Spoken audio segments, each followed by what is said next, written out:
Hello. What we're going to do today is continue on from yesterday when I got the keys out of my trunk by hot wiring the trunk release button. Let's just say the trunk release button's broken, whatever, doesn't have one. Method 2 is what we're going to do is, if it has one, remove the glove box lock, which I already did here to save a little bit of time. So here's the cylinder, and as you can see, this first piece, this first wafer, is just a retainer. It holds it into the housing.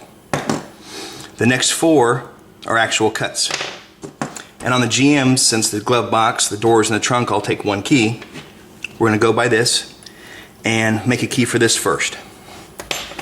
You can look in here and read them sometimes, but the actual cuts are stamped on the back of the wafer, so you can't look in to see the numbers.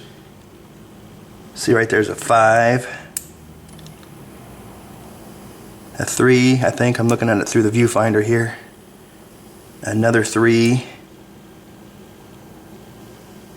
and another 5. And if you put the key in, you can see those are the last 4 cuts. So our last 4 cuts are 5, 3, 3, 5. So I'm going to write that down. We're missing cut 1, we're missing cut 2. We have 5, 3, 3, 5. So I've got it written down. Now what we're going to do is use the A1 Pack-a-Punch. I've got the GM head in it. So I will try to get all this on camera here. Put the key in, put the key blank in. Tighten it down. Now it's in. Now what we're going to do is go to cut 1, 2, 3, 4, 1, 2, 3, 4. And cut number 4 is a 5. So we'll turn it to a 5. A little pressure on the top, punch it. The next one is a 3. Hang on. That was my 5. Yeah.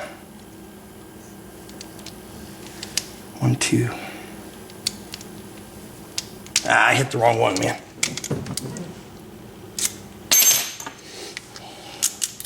I lined it up wrong, or I punched in the wrong number. We want to cut 3. Cut 3 is a 5. Cut 4 is a 3. Cut 5 is a 3. And cut 6 is a 5. So now it's cut out, and there we have a 5, 3, 3, 5. So I should be able to put it in here, and we're good. Now most of these glove box locks come apart pretty much the same way. There's a retainer. This has to be pushed in to get it out. Look at it, you can figure it out, I'm sure. To put it back in, push the retainer down. Put your key in. That'll hold the retainer down, and you can reinstall it back into the housing. So there we are, back in.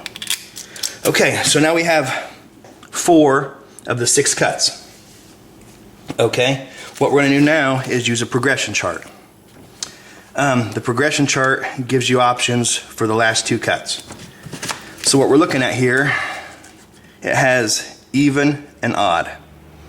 And we'll talk about the rules here in a minute.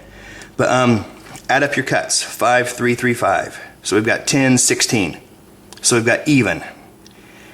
And then the last cut next to your unknown is a 5. So hopefully we're getting all this. So what chart we want is the 5 and the even. Okay? So we're going to use the 5 even chart. It's going to take up to 3 keys. That's key 1, key 2, and key 3. So I'm going to take key 1, and I'm going to go ahead and make a second key here real quick. So we've got 2 of them.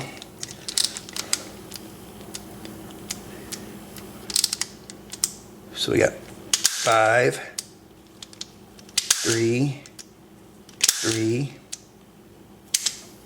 5. Go ahead and check it in our glove box lock here. Works fine, so we're good. So we'll take our 2 keys, we'll take our cheat sheet chart, progression chart, and we'll come back here. Let's see. Now I can set this camera. We'll go back here to the trunk, since that's where the keys are locked in.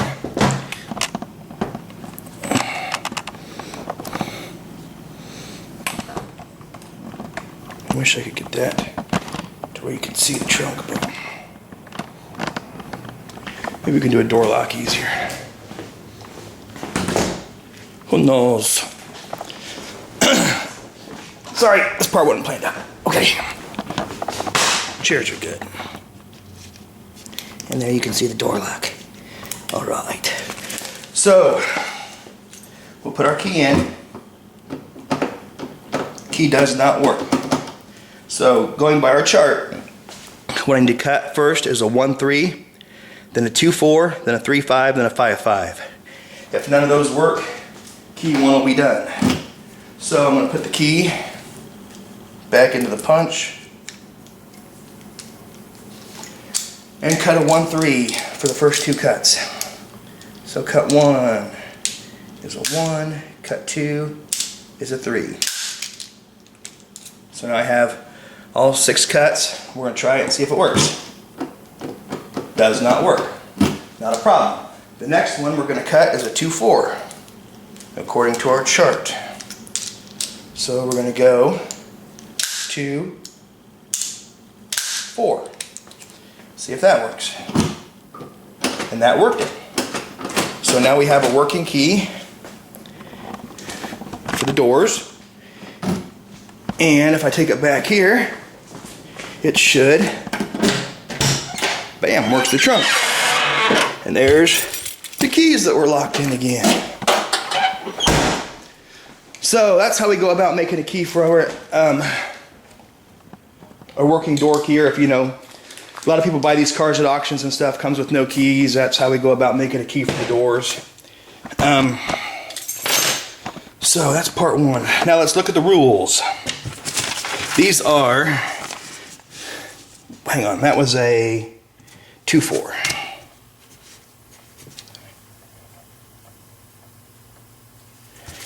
Okay, so if we look at this, okay, we have 6 cuts or spaces across the key. That's standard, we've already talked about that. There's 5 possible depths. Okay, the total of all 6 cuts will be an even number. So if we look at the key we just made, we have a 2, 4, 5, 3, 3, 5. So we got 16, 26, which is even. It has to add up to be even.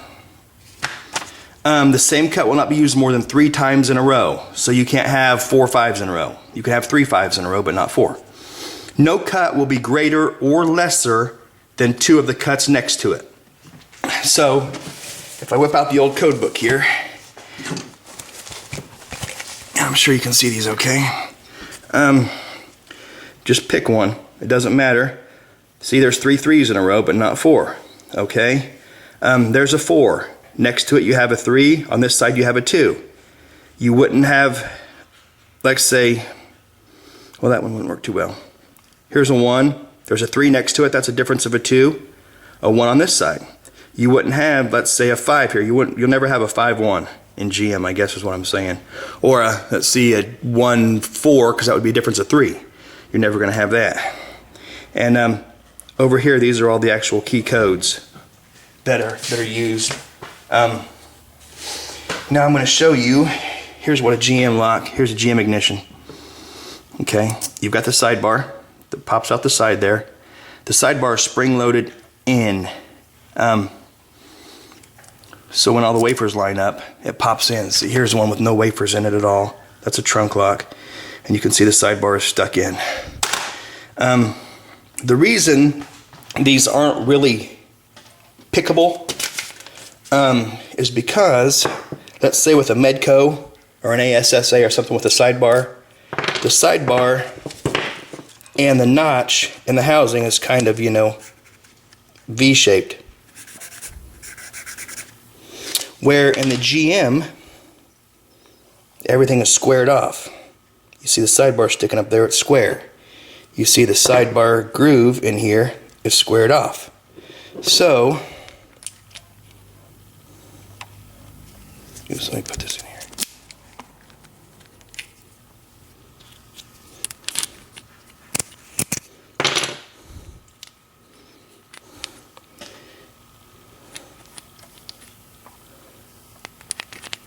Okay, there we go. If you can see there, the sidebar is not getting pushed in. Since everything's squared off, if you put tension on it, all it's doing is pushing straight down on the sidebar. You have to have inward pressure on the sidebar in order to be able to pick it. So if you were to, like, say, put your finger on it here and find your pick and rake it a few times, there it is picked. But you have to have that inward pressure on the sidebar. The way the lock works, the springs aren't pulling it in hard enough to hold the wafers into place. You've got to have that pressure. You put the key in, it lines up all the notches in the wafers, and the sidebar then has no resistance, it pulls in. You pull it out, the wafers all get, of course, jumbled up, and the notches aren't lined up anymore.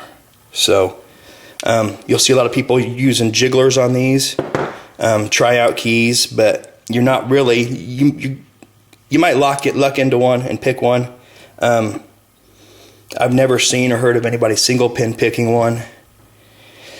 There's even methods of impressioning these. Hank Spicer has a book, I believe it is, on impressioning the GM sidebar lock, but even he says it's not worth the time and effort. I mean, it takes me 10 minutes to pull a GM wheel.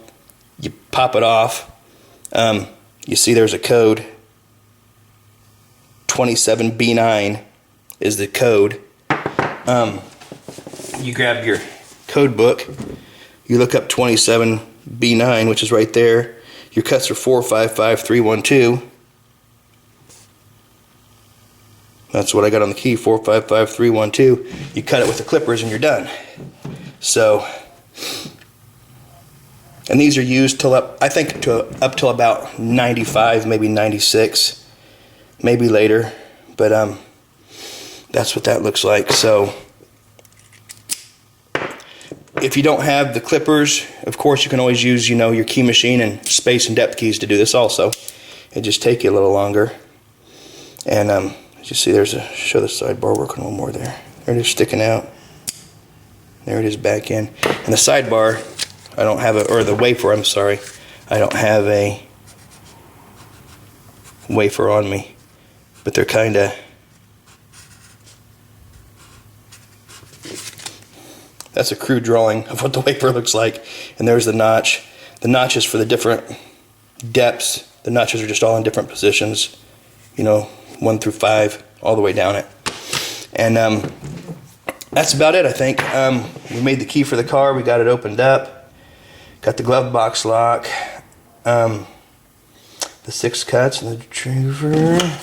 And like I said, there's just a trunk lock.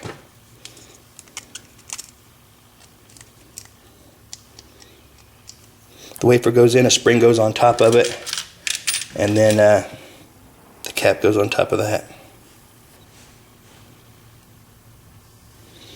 And if it doesn't have a glove box lock, what we do is we take out one of the door locks.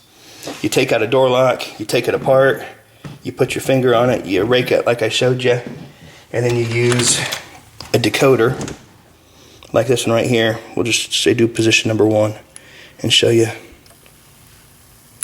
Okay. So with the key in, that's the same as it being picked. I'm putting a little probe down onto the top of the wafer. I push down and I turn it till I find the right one. And it's not focusing, of course, but it's a 2. Go to the next wafer. Is a 4. The next wafer is a 5. The next one is a 3. Put my finger behind that so it can focus. There you can see it. It's a 3. And so on, all the way across, and then just use the cutters again and clip out a key, and then you've got a working key for the doors in the trunk.